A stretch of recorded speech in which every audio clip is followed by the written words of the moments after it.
예레미야 31장 15절부터 30절 말씀 보겠습니다.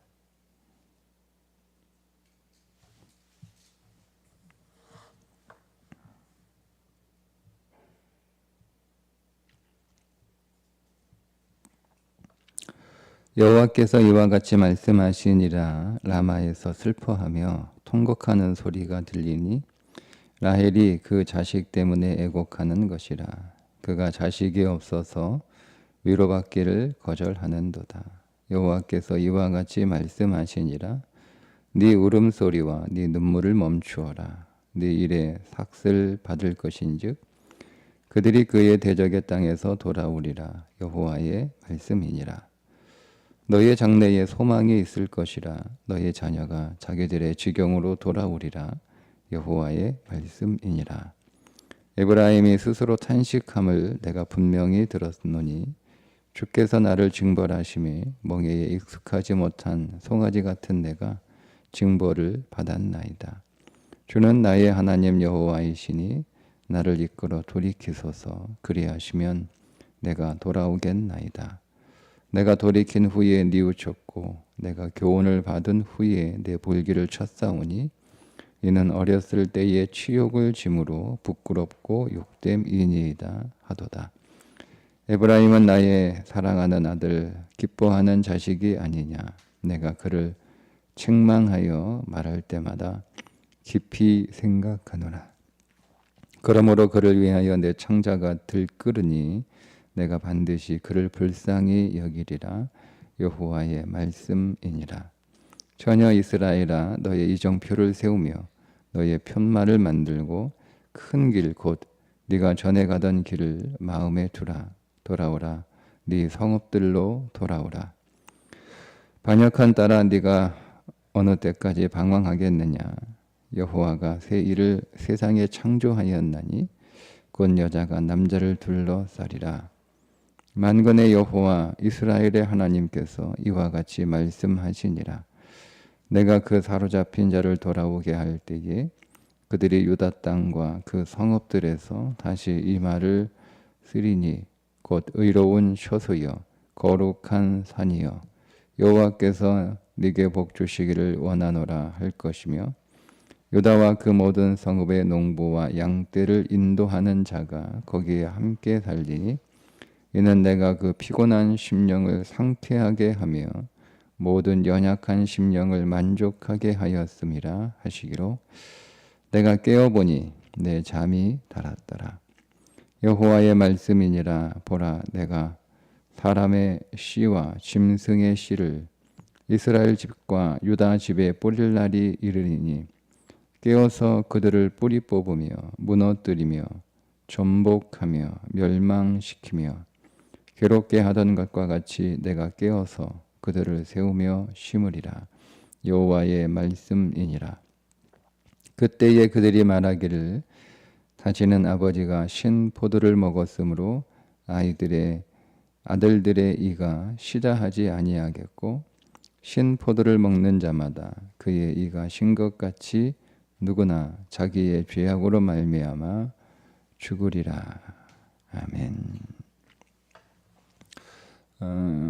바벨론 포로로 살고 있는 하나님의 백성들의 귀환에 대한 4번에 걸친 사중 회복 예언 말씀입니다. 이 말씀을 전체로 다 보기는 좀 어렵고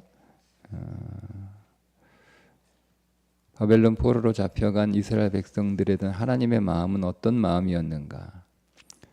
그들이 바벨론 땅에서 그들의 고향으로 돌아오는 것이 본질적인 의미의 귀환이 아니고 하나님의 마음으로 돌아가는 것이 귀환의 본질입니다. 70년이라고 하는 시간이 정해졌기 때문에 그냥 그 땅에서 70년 살면 돌아옵니다. 3차에 걸쳐서 귀환을 하는데 그들 가운데 믿음으로 돌아오는 사람도 있고 뭐 가족이나 형제나 자기와 관계된 사람들이 돌아가니까 그들을 따라서 돌아가는 사람도 있었을 테죠. 그죠? 그러니까 믿음으로 돌아오는 사람들의 그 귀환이 진실된 귀환이고, 그냥 간다고 하니까 어쩔 수 없이 따라가는 사람들의 귀환은 본질적인 귀환이라고 말하기 어렵습니다. 왜냐하면 몸이 바벨론에 있다가 예루살렘으로 돌아오는 것이 귀환이 아니고, 진정한 귀환은 하나님의 마음으로 돌아가는 거예요. 하나님의 마음으로. 그러니까 이스라엘 백성들이 하나님의 선민임에도 불구하고 하나님의 말씀대로 살지 못했던 이유는 하나님의 마음을 몰랐기 때문에 그렇습니다. 그러니까 우리도 하나님의 마음으로 계속 돌아가는 그 귀환이 있어야 되는 거예요. 그러니까 회개라고 하는 것은 돌아간다라고 하는 뜻이거든요. 돌아간다. 그럼 어디로 돌아가느냐? 그러니까 율법적 회개는 잘못된 행동을 고치는 게 율법적 회개예요. 또 우리가 율법적 회개는 할 수 있어요. 그리고 그것이 회개의 본질에서 동반되기도 합니다. 그러나 행동을 교정하고 우리가 잘못된 행동에서 다시 돌아가는 것만을 진실한 회개라고 말하지 않고 하나님의 마음으로 돌아가는 거예요. 하나님의 마음으로. 그게 어디로 돌아가느냐? 우리는 정확하게 나를 향한 하나님의 마음으로 돌아가는 것이 진정한 귀환이다. 여러분 이렇게 생각하셔야 됩니다. 오늘 말씀을 쭉 읽다 보면 바벨론의 포로로 끌려간 사람들이 한 가지 오해를 하나 했었어요. 그게 뭐냐면 우리는 잘못이 없는데, 그러니까 나는 잘못이 없는데 내 조상이 잘못해서 내가 이런 고생을 하고 있다라고 하는 생각을 하고 있었어요. 자, 그 말씀이 29절에 있는 말씀입니다. 그때에 그들이 말하기를 다시는 아버지가 신 포도를 먹었으므로 아들들의 이가 시다 하지 아니하겠고, 그러니까 계속 이런 얘기를 했다는 거예요. 이게 이제 일종의 그 관용어인데요. 아버지가 신 포도주를 먹어서 아들들의 이가 시다. 이게 일종의 관용어입니다. 그러니까 아버지가 잘못해서 내가 고생한다. 조상이 잘못해서 내가 고생한다. 라고 하는 일종의 그 관용구입니다. 그러니까 그들이 계속 포로로 끌려가서 포로로 살면서 우리는 잘못한 게 없는데 우리 조상들이 잘못해서 우리가 이 고생을 하고 있다라는 말을 계속 해온 거예요. 근데 그 말을 다시는 하지 않겠다라고 하는 말의 의미가 뭐예요? 내 죄 때문에, 조상 죄 때문에, 조상 잘못해서 내가 이곳에 온 것이 아니라 내 죄 때문에 우리가 이곳에 오게 되었다라고 하는 것을 깨닫게 된다는 거예요. 깨닫게. 조상이 잘못해서 그 후손에게 벌을 내리시는 분은 아니거든요. 네. 근데 그런 오해를 하고 있었다는 거죠. 내가 잘못해서 내 문제 때문에, 내 죄 때문에 우리가 바벨론 포로 생활을 하고 있구나라고 하는 것을 깨닫게 됩니다.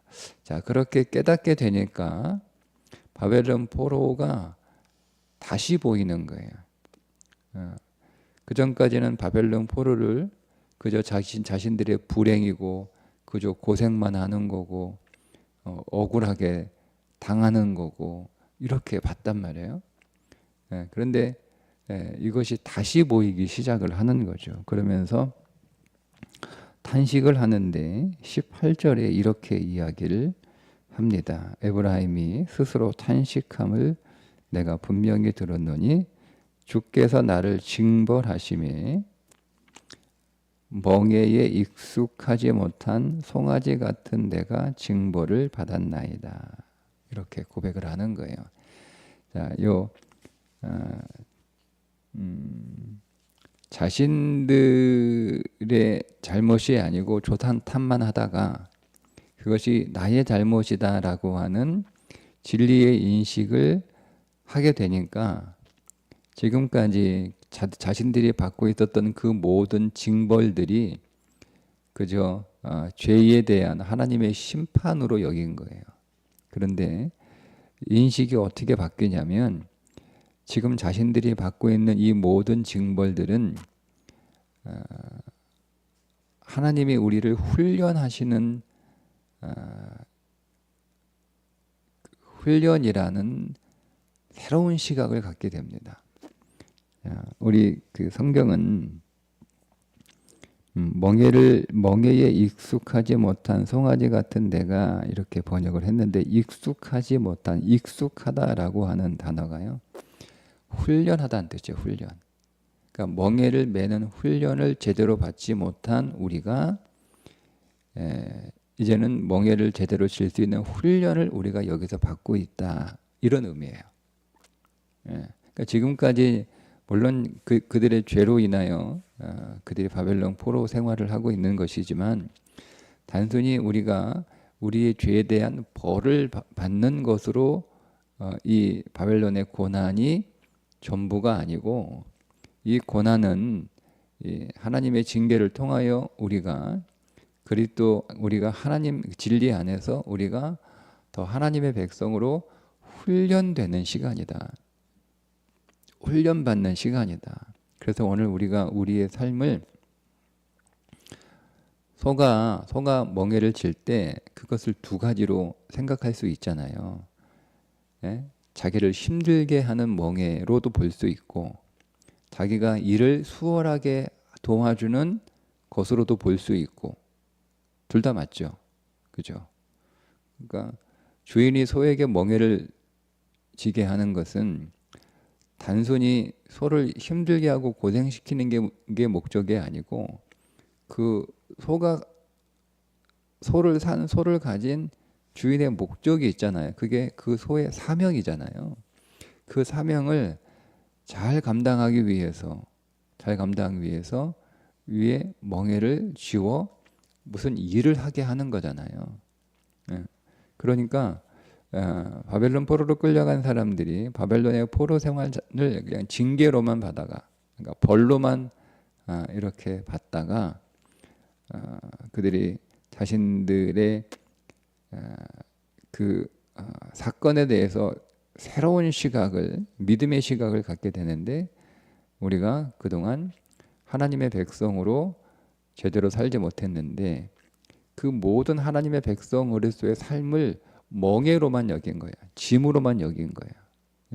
근데 그것을 우리가 제대로 지지 못해서 우리가 여기까지 오게 되었고 이제 여기에서 우리가 하나님의 백성으로 짊어져야 할 우리의 사명을 제대로 질 수 있는 그 훈련을 우리가 지금 받고 있는 것이다. 이렇게 새로운 시각이 그들 안에 생기게 됩니다.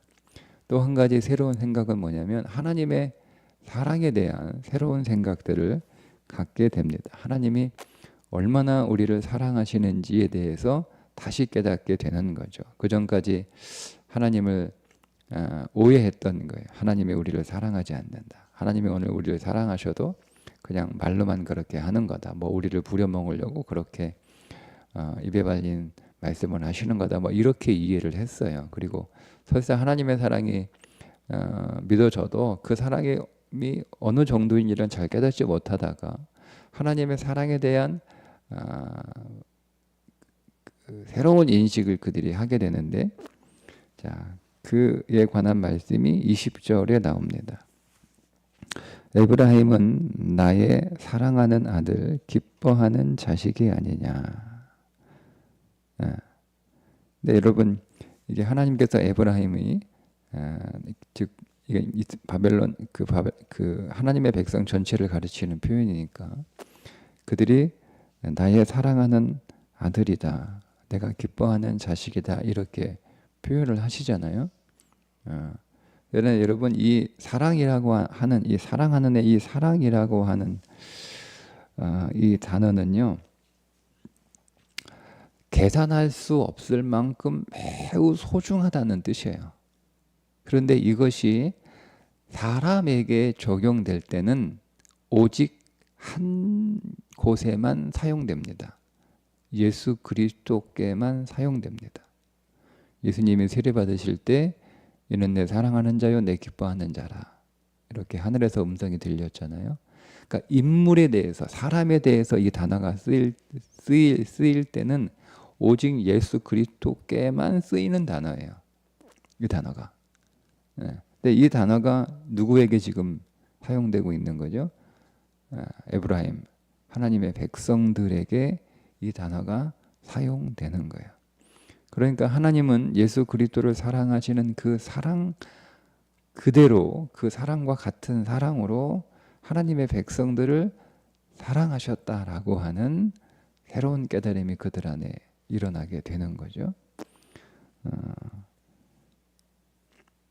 그리고 이어서 이렇게 말씀을 하시잖아요.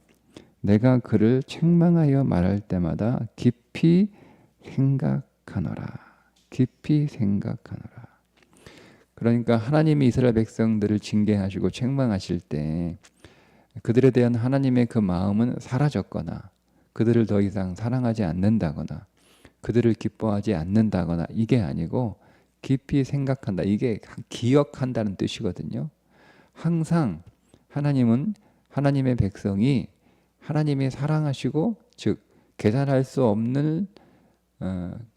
없을 정도로 정말 놀라운 큰 사랑으로 그들을 사랑하시고 그들이 하나님이 기뻐하는 자라고 하는 사실을 한 번도 잊으신 적이 없고 그들을 책망하실 때도 그것을 항상 기억하시고 그들을 책망하셨다는 뜻이에요. 그러니까 하나님이 이스라엘 백성, 하나님의 백성들이 잘못을 해서 징계를 받아 나라가 망하고 바벨론 포로로 끌려갔지만 그것이 단순히 하나님이 화가 나셔서 하나님이 분노로 벌을 내리시는 것이 아니고 그들이 하나님의 징계를 받아 포로로 끌려가는 그곳에서도 하나님은 한 번도 그들을 잊으신 적이 없고 항상 그들을 바라볼 때마다 하나님이 셀 수 없는 사랑으로 그들을 사랑하는 존재, 하나님의 사랑을 받는 존재, 하나님이 기뻐하신 존재라고 하는 것을 항상 기억하시면서 그들을 징계하셨다는 거예요. 이런 새로운 인식들이 이들 안에서 일어나게 됩니다. 이게 하나님의 마음이고요. 이 마음으로 돌아가는 게 귀한이고 회개입니다. 그러니까 우리가 인생에 평탄하고 꽃길을 걸을 때만 내가 하나님의 사랑을 받고 있지, 하나님이 나를 기뻐하시지, 이렇게 생각하고 우리 인생에 어떤 고난이나 어려움들이 닥치게 되면 우리는 하나님의 그 마음을 온전히 붙들지 못합니다. 그러니까 우리가 어떤 상황에 있든 우리가 나를 향한 하나님의 마음을 항상 신뢰하고 그 마음을 붙들고 우리가 그 하나님의 마음 위에 우리의 인생이 서 있어야 되는 거예요. 그게 승리하는 삶을 살아가는 비결입니다. 하나님의 마음을 알지 못하면 그분이 오늘 우리를 향한 사랑도 이해하지 못하고 그분이 우리를 향한 그 사랑을 우리가 신뢰하지 못하면 우리는 그분의 능력을 내 것으로 쓸 수 없어요. 내 힘으로 살아갈 수밖에 없습니다.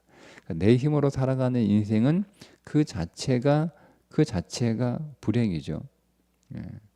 왜냐하면 우리는 그 무엇도 제대로 할 수 있는 힘이 하나도 없기 때문에 그렇습니다. 내게 무엇인가 어떤 힘이나 능력이나 재주나 실력이 있는 것처럼 생각되지만 사실은 하나도 없어요. 우리는 오늘 우리의 실력을 다른 사람들과 비교해서 생각합니다. 내가 다른 사람들보다 더 똑똑할 수 있고 더 실력이 있을 수 있고 더 잘할 수 있어요. 그래서 내가 다른 사람들보다 더 실력을 내가 더 능력을 갖고 있으면 내가 내 인생에 있는 어떤 과제들을 잘 할 수 있다고 생각해요. 네, 여러분 우리는 항상 하나님 앞에서 자신을 볼 수 있어야 돼요. 항상 하나님 앞에서 나는 어리석은 자죠. 하나님 앞에서 나는 능력 없는 자입니다.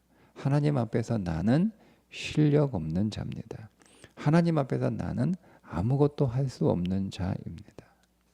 그래서 하나님을 의지하는 거예요. 하나님 앞에서 나는 아무것도 할 수 없는 자이기 때문에 하나님을 의지하는 신앙과 내가 다른 사람들과 비교해서 능력이 조금 떨어지기 때문에 하나님을 의지하는 신앙은 달라요. 달라요. 하나님을 의지하는 그 본질이 달라요. 예.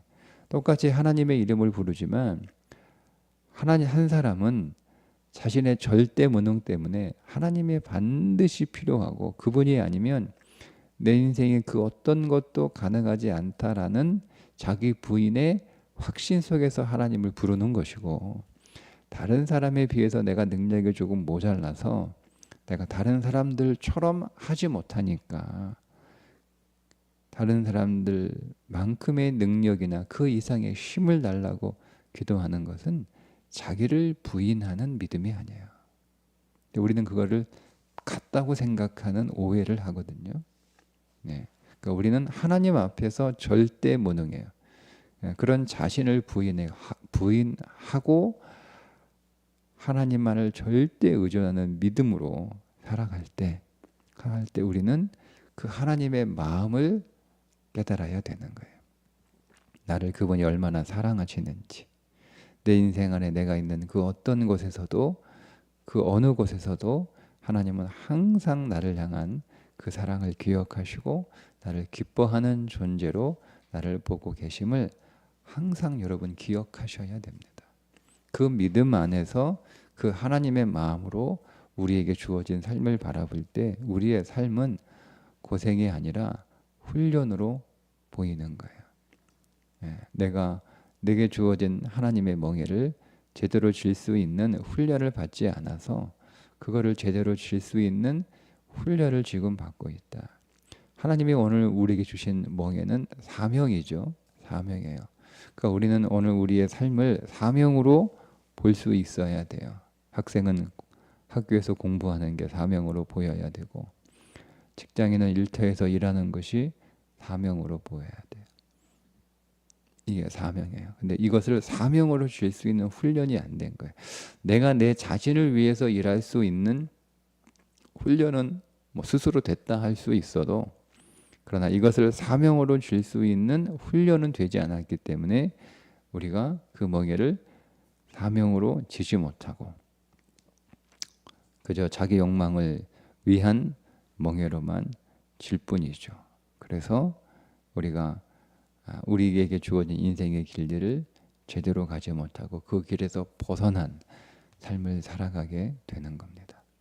오늘도 우리가 예배할 때 하나님이 오늘 우리에게 주신 인생의 모든 멍에들이 내게 사명을 잘 감당하기 위하여 주신 멍에인 줄로 다시 한번 깨닫고, 하나님께서 우리는 그것을 지어본 적이 없으니까 내 욕망을 위해서는 그 인생의 멍에들을 잘 여러 번 줘본 적은 있지만 내가 사명을 위해서 그것을 지어본 적은 없으니까 하나님을 의지하고 그 하나님께 구하고 그 하나님을 신뢰하고 그 하나님의 인도하시는 대로 잘 따라가기를 다시 한번 고백하고 결단하고 잘 감당할 수 있도록 주의 능력을 구하는 오늘 예배가 될 수 있기를 주님의 이름으로 축복합니다.